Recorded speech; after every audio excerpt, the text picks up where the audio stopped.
Hey there, beginning of the week. Let's have a look at what we have on the charts. We've got the euro yen bouncing back more strongly than I expected, if I'm honest, on Friday. It was a risk on day, so things kind of reversed from what had been happening earlier in the week. So anyway, the euro recovered significantly against the yen, but look, we still have this head and shoulders pattern. So I have to stick with selling into resistance levels. Same with the Aussie yen.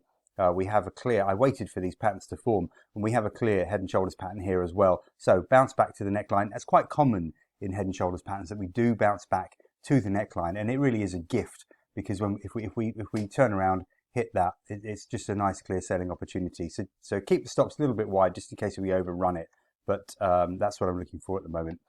Dollar yen, we don't have a particularly negative pattern, but again, we could head lower. We held that 127.30, 127.10 support really nicely with a low at 127.50 and then a bounce back. Gold, I've got a negative outlook for gold. Gold did not bounce back.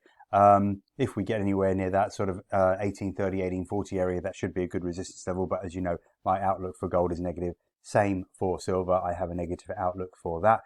Germany 40 is actually really quite strong. Recovered. It went up every day last week. So slightly confusing. We'll see what happens. I think eventually we will hit resistance and turn lower. Probably a trend line. Whoops. There's a trend line I'm looking for. Maybe that sort of 14,200 area will hold it. We'll see what happens. Anyway, S&P bounced back stronger than I expected, I must admit. A very big green candle, but only as far as the neckline of what is probably a head and shoulders pattern. Overran it slightly. So as long as that holds, then of course we remain in a bear trend. US 30, again, another good bounce back through the trend line. So that's slightly confusing, but I have to stay with my view that we are in a bear trend. Longer term charts do look weak. Of course, we've got moving average crossovers to the downside in that market. S&P, no, NASDAQ is the one I want to look at next. NASDAQ, a little bit of a bounce back. Towards resistance at 12,500, 12,600. Anyway, look, you've got the report, the levels on the chart. If we were to get up to 12,850, 12,900, I think that would be a very strong resistance level, but the NASDAQ is pretty weak, so I don't know if we'll get that far. Anyway, dollar CAD was a nice little trade on Friday.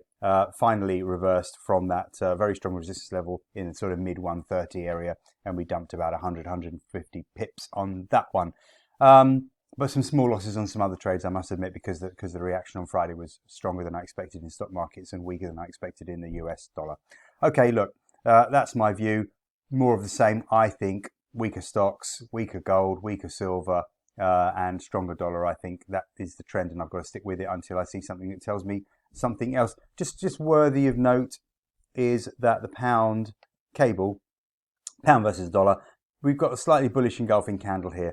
I'm wary of saying that this is a buy signal and that the pound's going to rocket against the US dollar. I think perhaps things will be a little more stable after quite a significant loss. Maybe we're going to see something along the lines of this sort of bear flag situation rather than a big recovery in the pound against the dollar. As I say, I'd have to see more of a pattern than just a one-day candle for me to believe that we have a complete trend change, but just wanted to point that out to you. Okay, good luck. We'll have another chat again on Tuesday.